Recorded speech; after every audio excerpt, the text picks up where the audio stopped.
Welcome back, friends. It's good to be here. I'm kind of back in my old school setup here. Hope it brings back some good memories from some of the bad times during COVID and all those months that I was here speaking. Certainly has brought back some memories for me. Even as I was preparing this week, I had this flood of memories of things that I've gone through in my life, things that have helped shape me, made me into at least in part, into the man that I am, and was thinking about how I've been able to travel to other countries. I think in particular India and Mexico. I've spent quite a bit of time there, and one of the things you learn quickly when you go into other countries, especially countries like Mexico and India, is that you have to be really, really careful about what you drink. The water is filled with contamination, and paying careful attention to that is really sometimes a matter of life and death. Drinking bottled water or purified water is absolutely essential. And I learned that lesson early on in my life before I ever traveled to other countries outside of right across the border where I grew up. And that was through backpacking. And one of the things that I had to learn in my later years in backpacking was you could no longer drink out of fresh mountain streams. They had been contaminated over time through stuff that floated down from the air, through animals, through people feeding animals, and then animals going up and contaminating the water up at high elevations. And so you couldn't do that anymore. Those days of dipping your Sierra cup into a fresh stream and just drinking out of that water, you couldn't do it anymore. You had to treat it. You either had to boil it or run it through a water purifier, or worse yet, we used to carry around these iodine tablets that turned the water this sort of yucky reddish color that iodine was, and you'd have to let it sit there, and it had this horrible flavor to it, but at least it was safe to drink. But the goal, it was always the same. It was to get rid of the impurities in the water, to try to bring it to as pure as it could possibly be. Now I want you to think about that as I close this teaching series on the heart, by talking a little bit about one of the most famous phrases in the Bible. And honestly, it is seldom understood properly, at least in my opinion. It's out of the Sermon on the Mount, right at the beginning, where Jesus makes this series of short statements. They have been named in history, they have been named the Beatitudes, these blessings that Jesus gives as he identifies certain characteristics or certain kinds of people who exhibit these characteristics, and then what kind of blessing they would get. Now, we're not going to spend a lot of time on that, but I want us to think about the one that comes to bear on this part of my message, and it's where Jesus says, "Blessed are the pure in heart, for they will see God." Blessed are the pure in heart, for they will see God. Another way of saying that is the word blessed, or as we used to say in the old way, blessed are the pure in heart. Blessed means to be honored or favored or even content is a word that kind of goes along with that. But honored are the pure in heart, for they will see God. And the idea of seeing God is that people who are pure in heart will experience the presence of God in reality. And I got to tell you, this has been the human struggle since the beginning of time, and that is to somehow be able to connect with the Creator. So what exactly does it mean to be pure in heart? Well, the Greek word there is the Greek word katharos, which actually means clean or clear. And it makes sense to us. We have a number of English words that are formed from that Greek word. The word catheter. Now, we know that when a catheter goes into a human body, its purpose is to get rid of the body's impurities, to release them out of the body so the body can heal. We know the word catharsis. And in the field of counseling and psychology and so forth, catharsis is this idea of an inner cleansing, the cleansing of the soul, to go through this process of getting deep down inside of us to find out what's wrong. The people in the first century would have understood this idea of clean and freeing something of its impurities, because they understood about the need for clean water.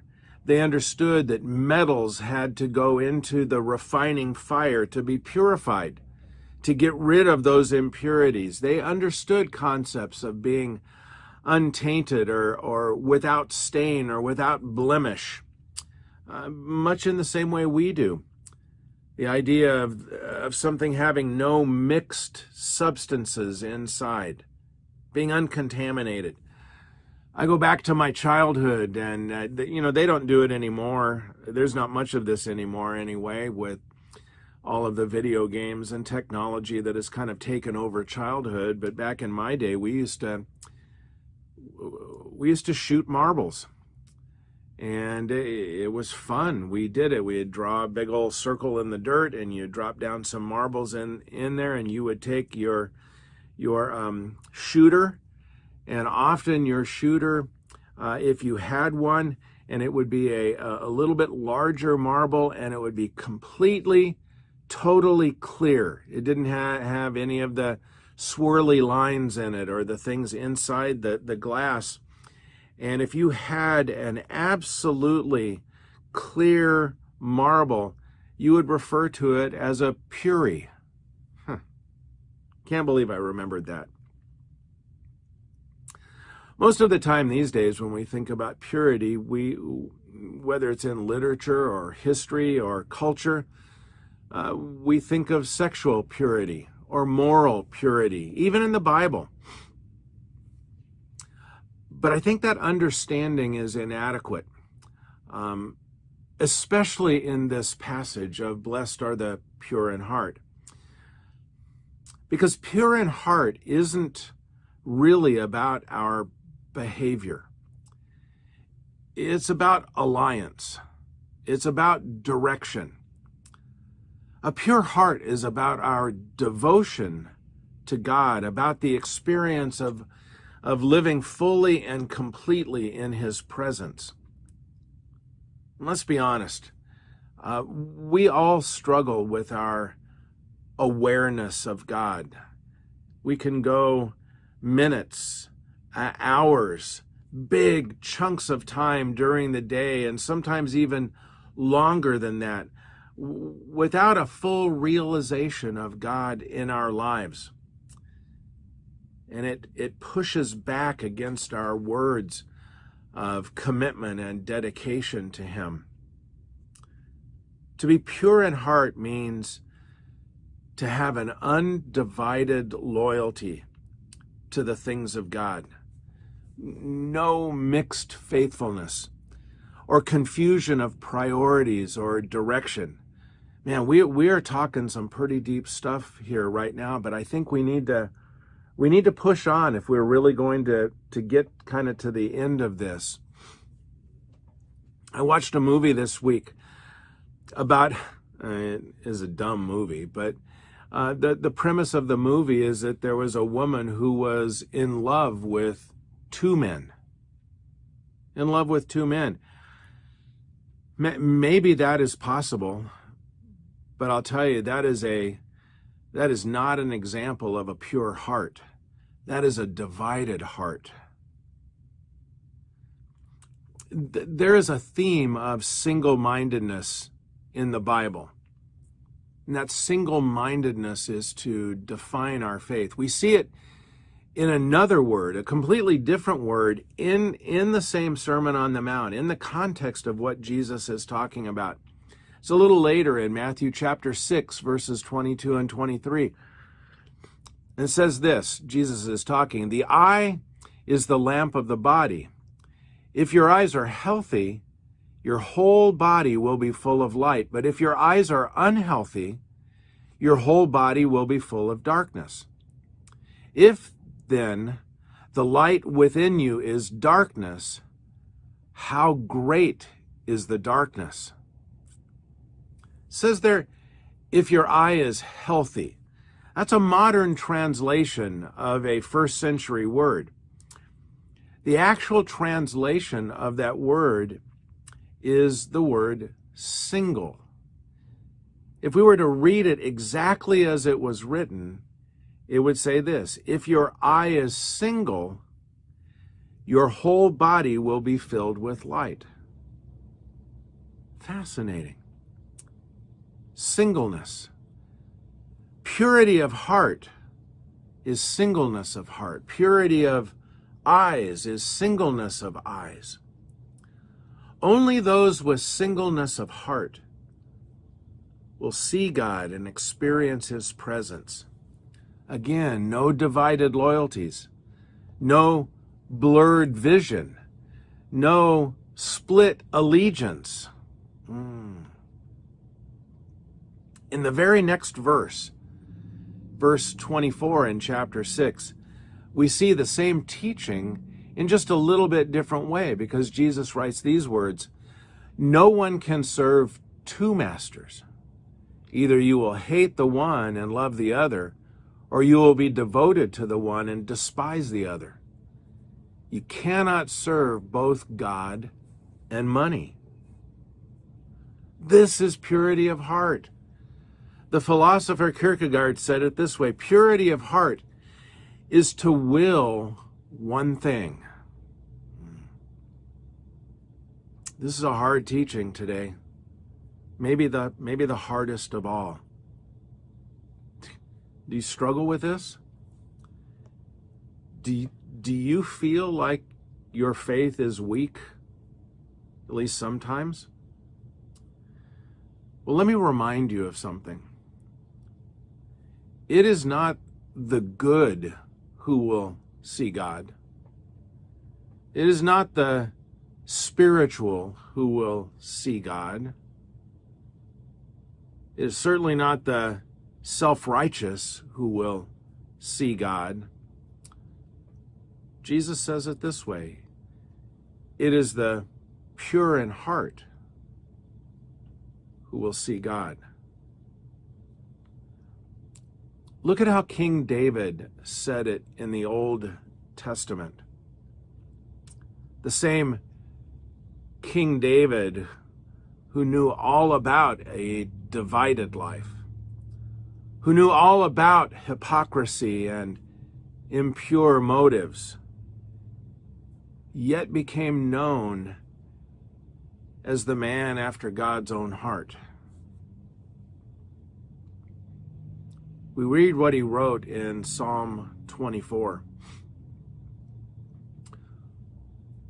Who may ascend God's holy hill?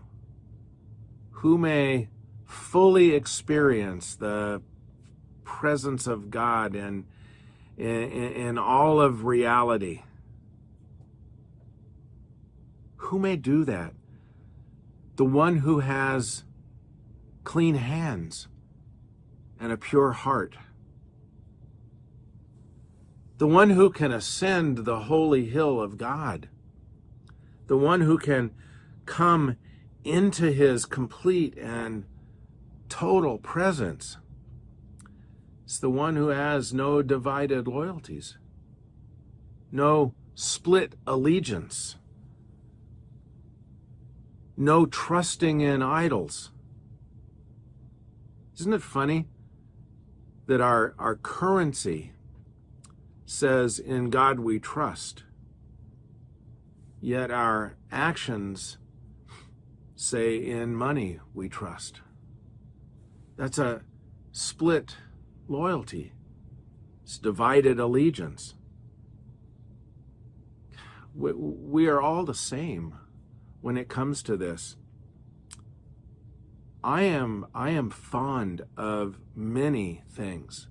Honestly, I'm fond of many good things. I participate in many worthwhile activities. I'm even passionate about a few of those. They're not evil, they're not dark. But I'll tell you this, somewhere along the line in my life, it was like I drew a line in the sand and said, I'm not crossing over to that other side anymore. My commitment and my loyalty are to God and his kingdom. And it became the focus of my life. Honestly, it came pretty slowly early on. A little bit at a time. It was as if I would hop on either side of the fence. I would dip my toe on the other side of the line and come back. Sometimes I would walk fully on the other side. But I'll tell you, it grew. It grew. It grew into the only thing that I will ever give my single-minded devotion and allegiance to. So maybe it's time for you to draw that line. Get rid of the blurriness. Get rid of the double-mindedness. Get rid of the wishy-washy allegiance of your own heart. Maybe it's time for your heart to become pure, and your eye to become single. It'll certainly take a lifetime. It will. But right now, maybe all it takes is a moment of clarity between you and God. Maybe that's all that it takes. And as we share the cup and bread of communion together today, can I challenge you with this thought, that we are to remember that his kingdom is to be first if we're going to call ourselves followers, his followers. His kingdom is to be first in everything, always. And the reason why we can build our lives on that statement of truth is because he rose from the dead, and we can call him our risen King. That's enough to build a life on. Remember that this week. Till next time. See ya.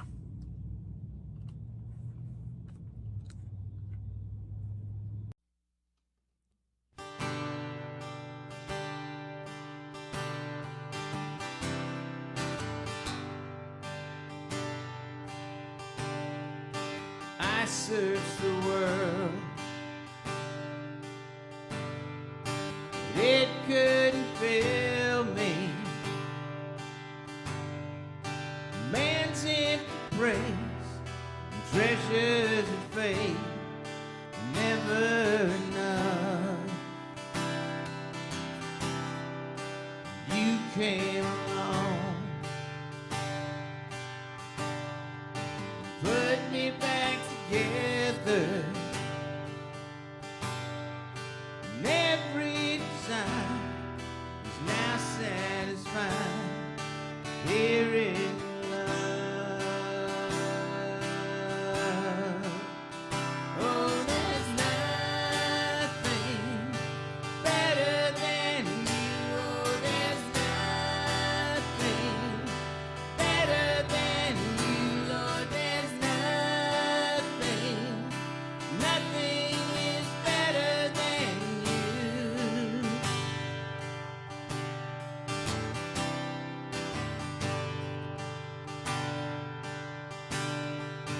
I'm not afraid to show you my weakness, my failures and flaws. You've seen them all, still call me friend. It's the God of the mountain, He's the God of the valley. And there's not a place where mercy and grace find me again. Oh, there's nothing better than you. Oh, there's nothing better than you. Oh, there's nothing is better than you.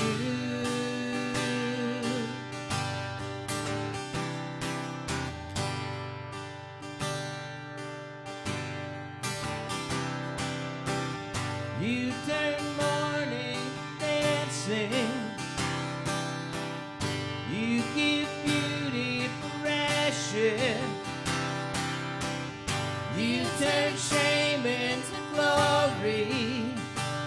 You're the only one who can.